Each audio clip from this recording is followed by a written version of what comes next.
नमस्कार, स्वागत है आपका लोकतंत्र में। मैं हूं आपके साथ अनंत। उत्तर प्रदेश में अगले साल के विधानसभा चुनाव से पहले एक और चुनाव बेहद रोमांचक हो गया है और ये चुनाव है उत्तर प्रदेश से राज्यसभा की खाली हुई 11 सीटों के लिए। सीटें 11 और उम्मीदवार उत्तर प्रदेश में 12। इसलिए 11 जून को होने वाले चुनाव पर सबकी निगाहें अब टिकी हुई हैं और यह सब कुछ हुआ है बीजेपी के समर्थन से राज्यसभा की निर्दलीय उम्मीदवार बनी प्रीति महापात्रा के चलते। प्रीति ने आखिरी घड़ी में नामांकन कर उत्तर प्रदेश की सियासत में खलबली मचा दी। उन्होंने यहां राज्यसभा के नंबर गेम को उलट पुलट कर रख दिया और इन सबके बीच खतरे में पड़े नजर आ रहे हैं कांग्रेस के राज्यसभा उम्मीदवार कपिल सिब्बल। सिब्बल सिर्फ कांग्रेस विधायकों के समर्थन से नहीं जीत सकते, उन्हें कुछ और विधायकों की मदद की दरकार होगी। लेकिन सवाल यह है कि वो कौन से विधायक होंगे, किस पार्टी के विधायक होंगे जो सिब्बल की मदद को आएंगे, क्योंकि जो आएंगे वो कांग्रेस के समर्थक माने जाएंगे। लोकतंत्र में आज हम देखेंगे उत्तर प्रदेश के राज्यसभा चुनाव का नंबर गेम, साथ साथ अपने मेहमानों से जानने की कोशिश करेंगे किस तरह ये चुनाव समाजवादी पार्टी, बीजेपी और कांग्रेस जैसी बड़ी सियासी पार्टियों के लिए साख का सवाल बन चुका है।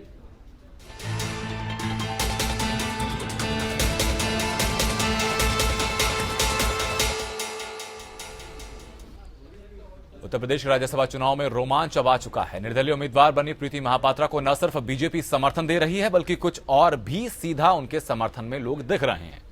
प्रीति की उम्मीदवारी के बाद सबसे बुरे फंसते नजर आ रहे हैं कांग्रेस उम्मीदवार कपिल सिब्बल। उत्तर प्रदेश में राज्यसभा चुनाव को लेकर पेच फंसता दिखाई दे रहा है और उच्च सदन की राह कांग्रेस नेता कपिल सिब्बल के लिए कांटों भरी साबित होने वाली है।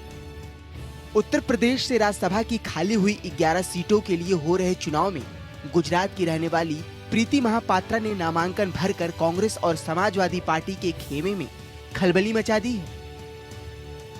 राज्यसभा के लिए कांग्रेस उम्मीदवार कपिल सिब्बल को जीत के लिए समाजवादी पार्टी के सहारे की जरूरत होगी, लेकिन अब निर्दलीय उम्मीदवार प्रीति महापात्रा के मैदान में उतर आने से कांग्रेस के लिए मुश्किल पैदा हो गई है।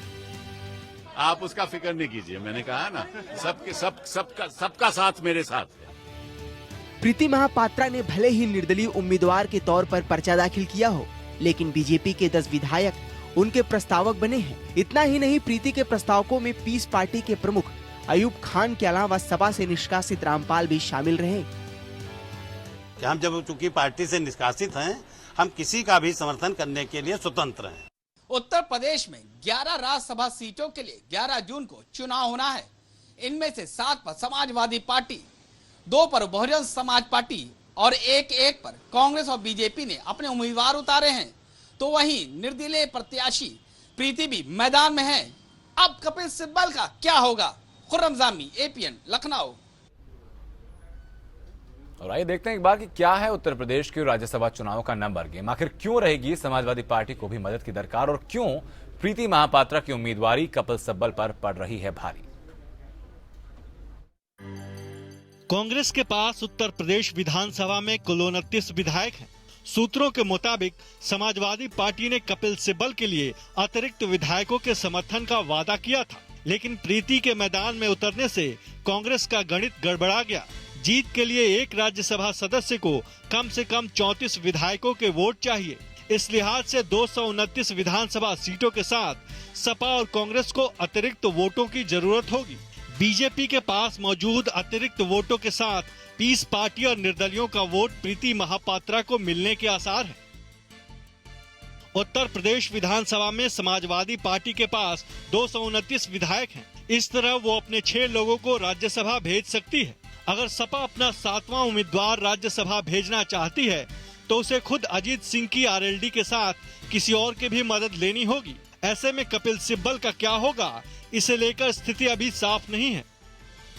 राज्यसभा के लिए उत्तर प्रदेश से प्रीति महापात्रा के नामांकन से पेच फंस गया है। राष्ट्रीय लोक दल के अध्यक्ष अजीत सिंह भले ही खुद उच्च सदन नहीं जा पाए हों, लेकिन मुकाबले का रंग देखते हुए उनके 8 विधायक बेहद अहम हो गए हैं। Bureau report, APN.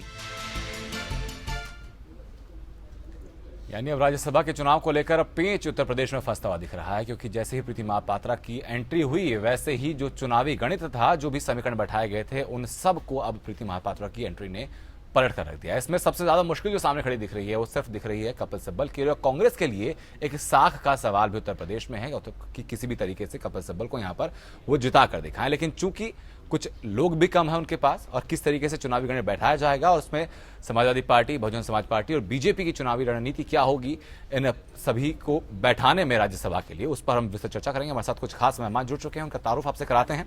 हमारे साथ स्टूडियो में मौजूद हैं विनय राय, हमारे मैनेजिंग एडिटर। हमारे साथ मौजूद हैं मनोज त्यागी, प्रवक्ता हैं कांग्रेस के। हमारे साथ डॉक्टर चंद्रमोहन और संजीव मिश्रा, डॉक्टर चंद्रमोहन जो कि बीजेपी नेता, संजीव मिश्रा जो कि प्रदेश महासचिव हैं समाजवादी पार्टी के। बहुत बहुत स्वागत आप सभी लोगों का।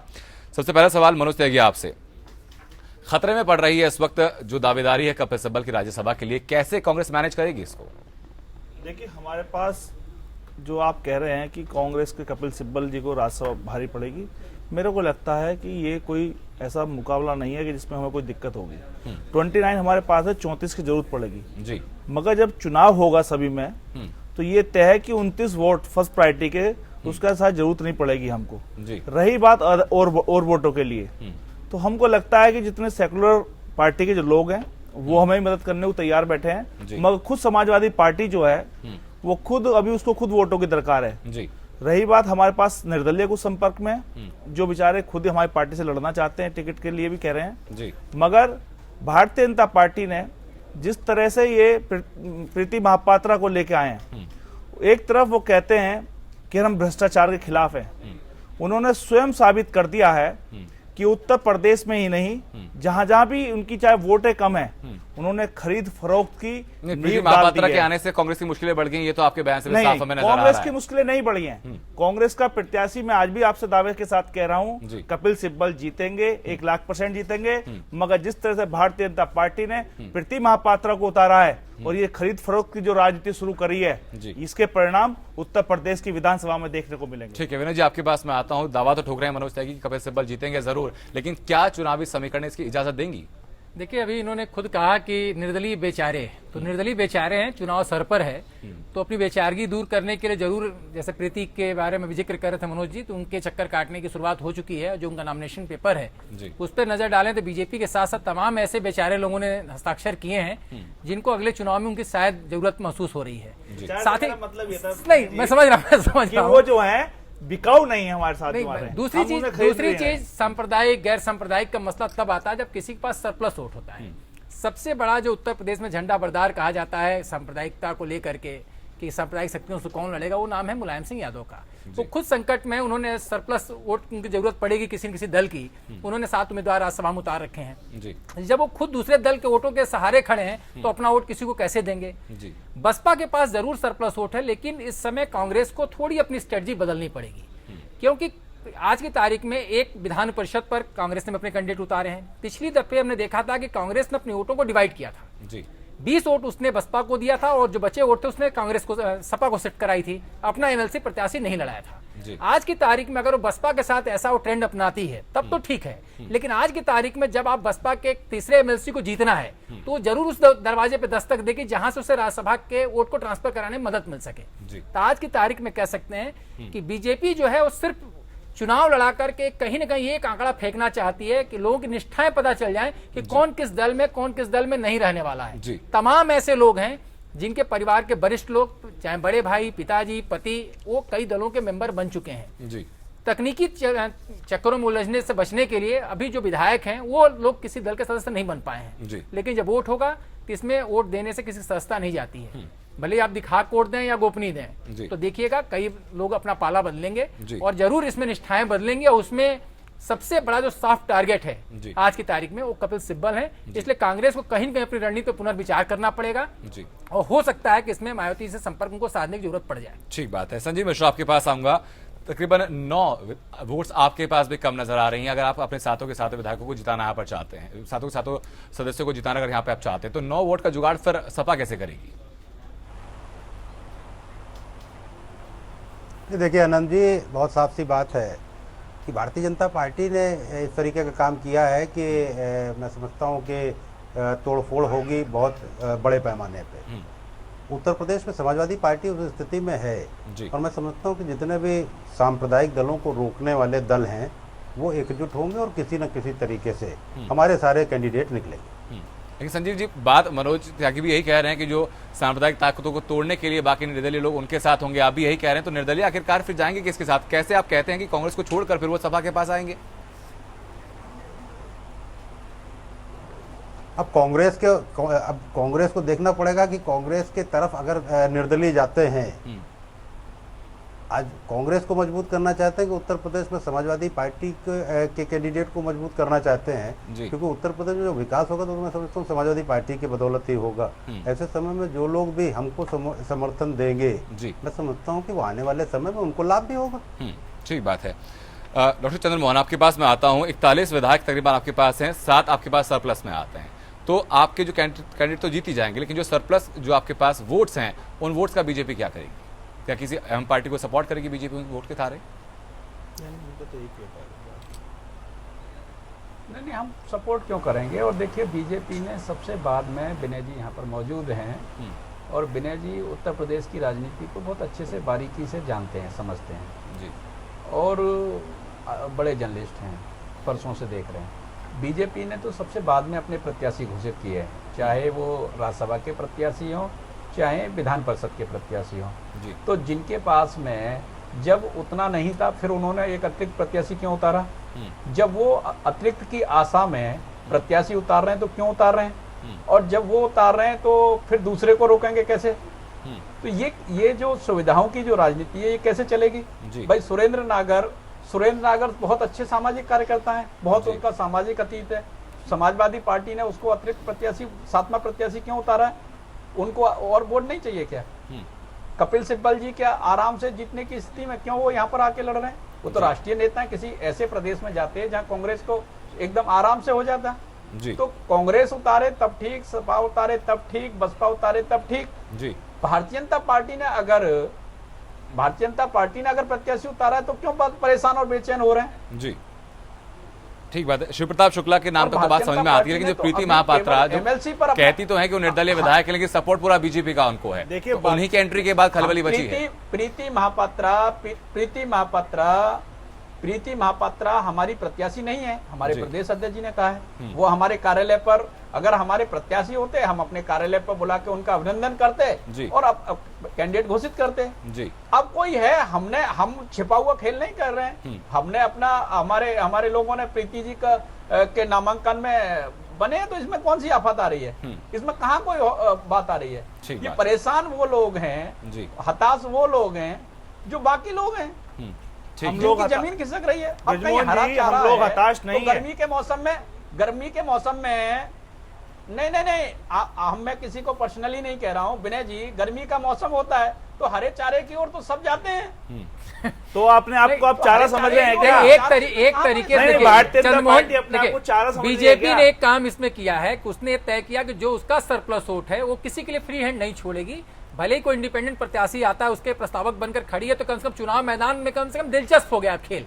अब चुनाव होगा तो विधायकों की थोड़ी पूछ होगी। जैसे पिछली बार भी मैंने देखा था कि एमएलसी का जब चुनाव हुआ था तो कई विधायकों को एक अच्छा मौका मिला, किसी को हैंडपाइप मिला, किसी को कुछ मिला, किसी को विकास के लिए सड़क मिल गई। तो कम से कम इस दौड़ में समाजवादी पार्टी भी अपने विधायकों को बांधने की कोशिश करेगी। बसपा को भी कुछ सरप्लस वोट चाहिए, तो हो सकता है किसी की दरकार उसे पड़े। और आज की तारीख में सभी दल कम से कम ये दावा जरूर करेंगे कि हम अपने विधायक का टिकट काटने नहीं जा रहे हैं। तो कम से कम भारतीय जनता पार्टी ने वो काम किया है कि जो सरप्लस वोट है हम किसी और को न देकर आधिकारिक तौर पर विधान परिषद में अपने प्रत्याशी को दिलाएंगे, और राज्यसभा में जो इंडिपेंडेंट प्रत्याशी हम उसको देंगे, लेकिन हम बसपा और सपा और कांग्रेस को नहीं देने जा रहे हैं। ठीक बात है। लेकिन विनय जी, इसी बात जो प्रीति महापात्रा की जो एंट्री हुई है, किस वर्ग से वो एक बड़े बिजनेसमैन की वो धर्मपत्नी है, तो कहीं ना कहीं कुछ राजनीतिक पार्टी की तरफ से आरोप ये भी है कि प्रीति महापात्रा की एंट्री के बाद यहाँ पर खरीद फरोख्त की चुनाव की राजनीति भी हो सकती है और चुनावी प्रक्रिया को धूमिल करने की कोशिश भी की जा सकती है। पुराना इतिहास रहा है उत्तर प्रदेश की विधानसभा का कि तमाम ऐसे गणमान्य व्यक्ति वहां चुनाव लड़ने गए हैं, लेकिन विधानसभा ने अपना असली स्वरूप दिखाया और होता वही है जो राजनीति को पसंद आता है। जी। प्रीति महापात्रा को सिर्फ मैं औद्योगिक घराने से नहीं कहूंगा कि एक उद्योगपति की पत्नी होना कोई गुनाह नहीं है। जी। मैं उनको तमाम लंबे समय से देख रहा हूँ, रिसर्च भी कर रहा हूँ, जब से खासतौर से नामांकन उनका आया है कि स्वच्छता अभियान से भी जुड़ी, 10,000 उन्होंने टॉयलेट बनाने का जिम्मा लिया। एक नेक नियत से भी एनजीओ चला के काम कर रही है। लेकिन अगर कोई, मैं नहीं कहता विधायक बिकाऊ है, लेकिन जो ट्रेंड चल पड़ा है, अगर कोई अपना स्वतः हृदय परिवर्तन करता है और उनके साथ जुड़ना चाहता है तो मौका देखने को मिल सकता है उत्तर प्रदेश की सियासत में। लेकिन अब ये भी देखना होगा कि कपिल सिब्बल साहब भी कमजोर खिलाड़ी नहीं है, वो कैसे बांधते हैं सेक्युलर शक्तियों को इकट्ठा करने के लिए, सांप्रदायिक शक्तियों से लड़ने के लिए। तो कई ऐसे खेल बनेंगे बिगड़ेंगे, क्योंकि सबने सरप्लस प्रत्याशी उतारे हैं। आज की तारीख में कांग्रेस को भी दरकार है, बसपा को भी देखें तो विधान परिषद में दरकार है, समाजवादी पार्टी को दोनों जगह दरकार है, बीजेपी को भी दोनों जगह दरकार है। जी, ठीक बात है। मनोज जी, तो क्या खेल रखेगी फिर कांग्रेस, अपने कैसे संभालेगी वो निर्दलीय प्रत्याशी को जिनको बेचारे कह के संबोधित करते हैं? बेचारे से मेरा मतलब ये नहीं था कि हमारे पास जो संपर्क में है, हम कोई खरीद फरोख्त नहीं कर रहे। भारतीय जनता पार्टी ने पिछली बार भी जब चुनाव लड़ा था, अगर एमएलसी का जो उन्होंने चुनाव लड़ा था, पूरे प्रदेश ही नहीं देश में मालूम हो गया था कि उत्तर प्रदेश में विधायकों की खरीद फरोख्त हो रही है, और उनका उसके बावजूद भी कैंडिडेट हार गया था।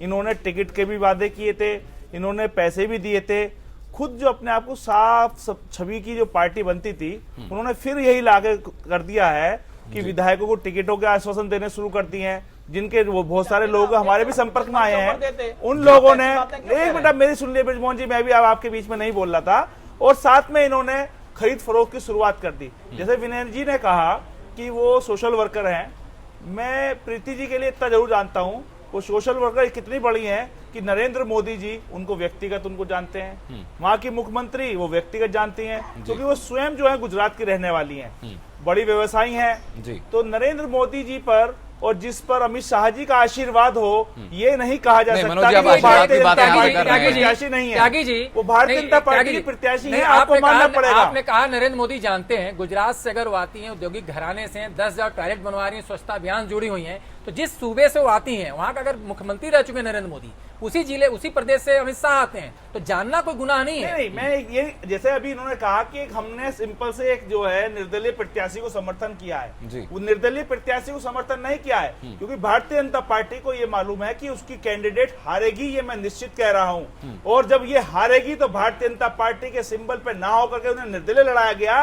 पहले इनकी प्लानिंग ये कि भारतीय जनता पार्टी के सिंबल पे नहीं लड़ाया जाए, मगर जब इनके वोट इकट्ठे इतने नहीं कर पाए, तब उसको उन्होंने निर्दलीय रूप से उसको खड़ा किया है, कि ताकि अगर वो हमारा कैंडिडेट हार भी जाए तो हम ये कह दें कि भारतीय जनता पार्टी का कैंडिडेट नहीं हारा है, निर्दलीय हारा है। और मैं एक बात और कहना चाहता हूं कि आप लिख लीजिएगा कि जो कैंडिडेट हारेगा वो हमारा कैंडिडेट नहीं हारेगा, जो खरीद फरोख्त करने वाले लोग हैं वो उनको देखना पड़ेगा। नंबर एक बात और कहना चाहता हूं कि अब की बार भारतीय जनता पार्टी हो, चाहे समाजवादी पार्टी के विधायक हो, चाहे कांग्रेस पार्टी के विधायक हो, चाहे किसी भी दल के बसपा के कैंडिडेट के विधायक हो, जो भी विधायक क्रॉस वोट करेगा, जो भी विधायक बिकाऊ होकर के जाएगा, जो भी क्रॉस वोट करेगा, वो किसी भी पार्टी से चाहे वो अपना टिकट ले ले, वो कैंडिडेट जीत के नहीं आएगा। क्रॉस वोटिंग की आप लोग प्रताड़ित रहे भी हैं, क्रॉस वोटिंग का अंजाम आप लोग उत्तराखंड में भी देखा है, क्या हुआ था? अगर उत्तर प्रदेश में भी वैसे कुछ हो गया आपके साथ, अगर कुछ खेला हो गया तो एक बड़ी मुश्किल हो जाएगी। नहीं, हमारे साथ नहीं होने जा रहा है, हम जीतेंगे। देखिए अभी तो जो आंकड़े हम देख रहे हैं कि 229 हमने काउंट कर लिया समाजवादी पार्टी को, लेकिन संजीव जी को पता है कि अभी रामपाल का उन्होंने पूरा घर तोड़वा डाला है, तो रामपाल जी प्रस्तावक हैं प्रीति जी के, तो कहाँ जाएंगे? तमाम ऐसे लोग हैं जिसके बारे में संजीव जी को पता है कि ये अब चुनावी वर्ष है, और हर चुनाव में देखा गया है कि ऐसे ऐसे निष्ठाएं बदलती हैं कि अब जिसका लहर होगा कौन किधर चला जाएगा। अब ये देखना होगा कि विधायकों की नजर में किसकी लहर तेज है, इसका आकलन हम लोग कर सकते हैं कम से कम 10 और 11 तारीख को। जी, ठीक बात है। लेकिन संजीव मिश्रा, वाकई में चिंताजनक बात तो है कि अगर एक बार जो रामपाल यादव हैं वो तो निष्कासित हो ही चुके हैं, उन्होंने तो प्रीति महापात्र का दामन थाम ही लिया, उनको सपोर्ट कर ही दिया, और लेकिन अभी भी संभावनाएं जो बन रही हैं अंदरूनी सूत्रों के मुताबिक, तो अभी भी सुगबुगाहट है समाजवादी पार्टी के अंदर ही कि कुछ और लोगों की निष्ठाएं भी परिवर्तित हो सकती हैं वक्त के साथ।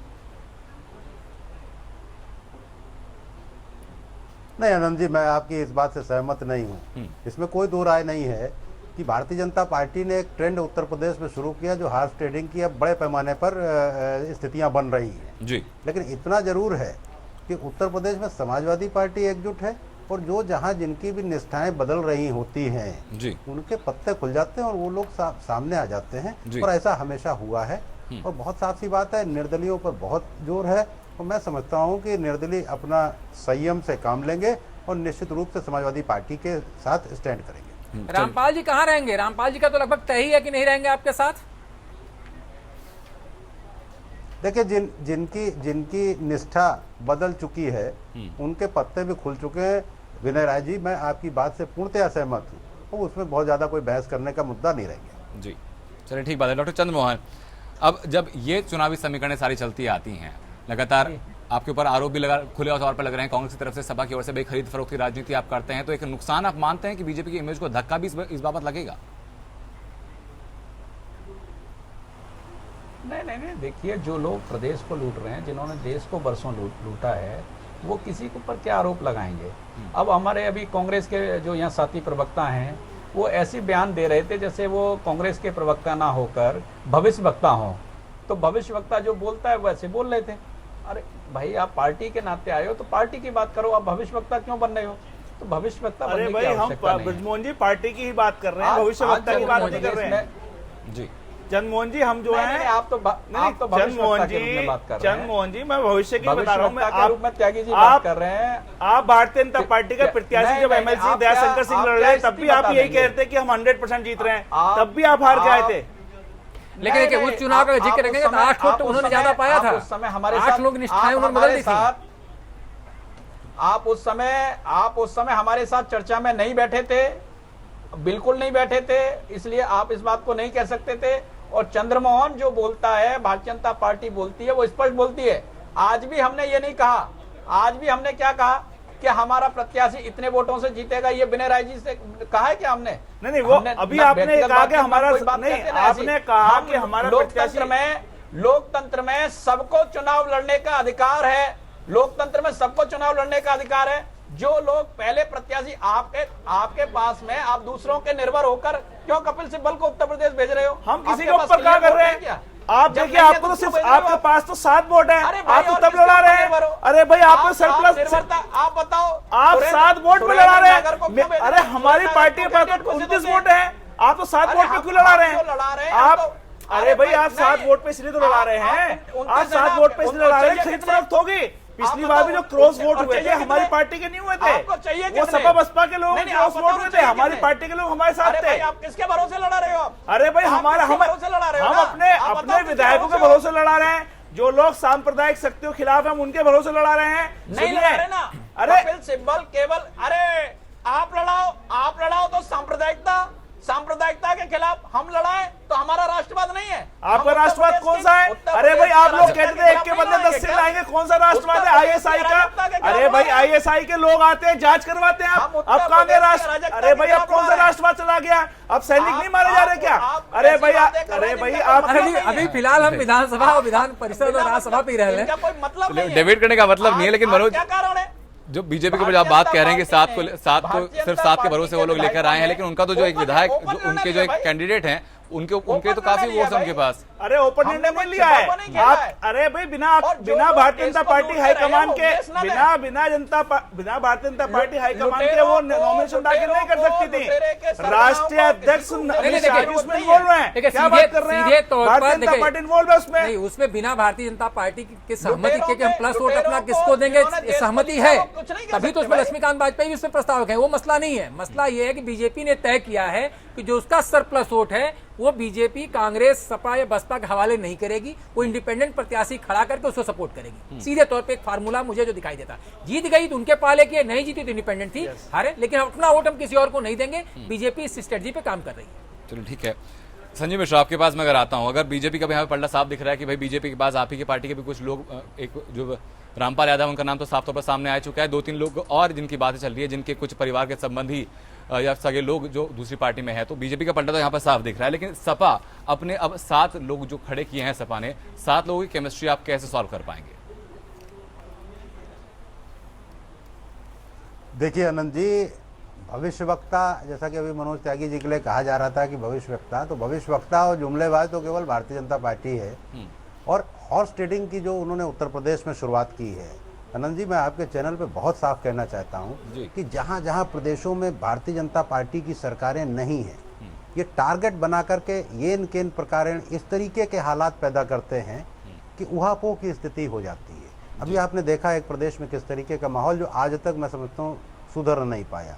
अब उत्तर प्रदेश में इस तरीके के हालात को पैदा करने की जरूरत क्या थी? जी, कहाँ से प्रत्याशियों को आप ला करके यहाँ पर अगर चुनाव ही लड़ाना चाहते हो, आपको दिक्कत है, एक आदमी अगर बाहर का लड़ाता है तो आपको दिक्कत है, तो आप अपना बाहर का क्यों लड़ा रहे हो?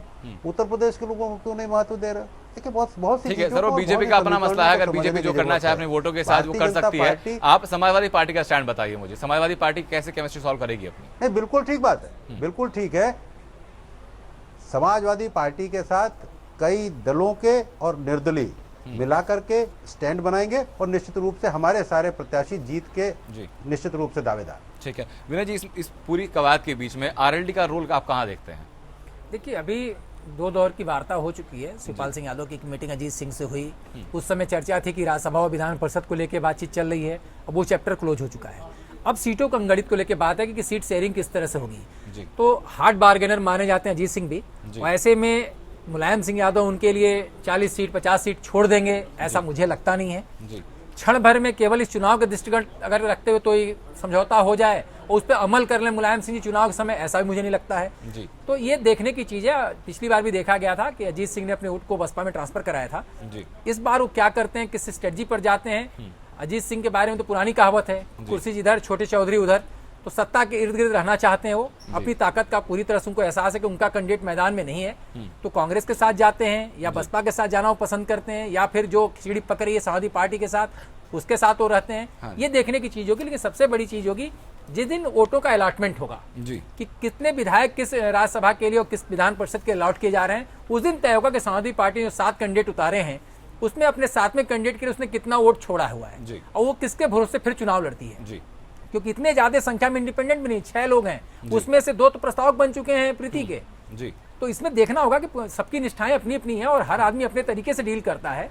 अब ये सबसे ज्यादा दिलचस्प उस दिन ही होगा। लेकिन आज की तारीख में अगर कहा जाए तो सबसे जो महत्वपूर्ण चीज है, कह सकते हैं कि अभी 6-7 वोट की दरकार है कपिल सिब्बल साहब को, लेकिन इसमें उनको बसपा का दामन थामना पड़ेगा राज्यसभा के लिए खास तौर से, क्योंकि सरप्लस वोट राज्यसभा में केवल बसपा के पास है। लेकिन बसपा सिर्फ ऐसे ही अपना वोट नहीं देगी, उसे विधान परिषद में दरकार है।